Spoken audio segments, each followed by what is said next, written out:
বন্ধুরা, ৮,০০০ জঙ্গি হামাসকে নির্মূল করে উত্তর গাজার নিয়ন্ত্রণ পুরোপুরি তাদের দখলে নিল, জানিয়ে দিল ইসরায়েল। আকাশ ও স্থলপথে ৩ মাস ধরে আক্রমণের পর উত্তর গাজার পুরোপুরি দখল নিয়েছে তারা।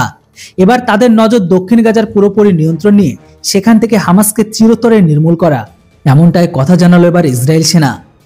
গাজা সিটি সহ উত্তর গাজায় পুরোপুরি নিয়ন্ত্রণ নেওয়ার পথে ৮,০০০ হামাস জঙ্গিদের খতম করা হয়েছে বলে জানিয়েছে ইসরায়েলের সামরিক বাহিনী। সেই সঙ্গে বেশ কিছু হামাস সুড়ঙ্গ, সাধারণ মানুষের বাড়ির তলায় অস্ত্র কারখানা, স্কুল, হাসপাতাল, বোমা মিসাইল মজুত রাখার জায়গা তাদের। গাজার সাধারণ মানুষকে ভুল বুঝে বা জোর করে হামাস তাদের জঙ্গি কার্যকলাপ চালিয়ে যেতে বলে দাবি করেছে ইসরায়েল। হামাসের দাবি, উত্তর গাজায় ৫০,০০০-এর বেশি সাধারণ মানুষকে খুন করেছে ইসরায়েল সেনা। যুদ্ধবিরতির পর ইসরায়েলের সেনার গাজায় আক্রমণে ঝাঁজ আরও অনেকটাই বাড়িয়ে দিয়েছে বলে দাবি হামাসের। গত ৭ই অক্টোবর সীমান্ত টপকে ইসরায়েলের আক্রমণ চালায় সেখানকার বহু মানুষকে পণবন্দি করে রাখার পর ৮ই অক্টোবর থেকে গাজায় আকাশপথে হামলা চালায় ইসরায়েল।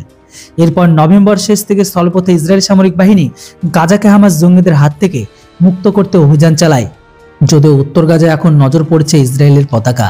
ইসরায়েলের সেনা সূত্রের খবর অনুসারে চলতি বছর পুরো সময়টাই হামাসের বিরুদ্ধে যুদ্ধ চালাবে তারা। আগামী ২ মাসের মধ্যে দক্ষিণ গাজার পুরোপুরি নিয়ন্ত্রণ নেওয়ার পর গাজায় সাধারণ মানুষের বসবাসযোগ্য করা হবে। তবে এখন ইসরায়েলের সেনার মূল চ্যালেঞ্জ গাজায় হামাসের চেয়েও লেবাননের হুতি জঙ্গি গোষ্ঠীদের থেকে আসছে। দেখার বাকি এটাই, সবগুলোকে নিউট্রালাইজ করতে ইসরায়েলের আর কতটা সময় লাগে।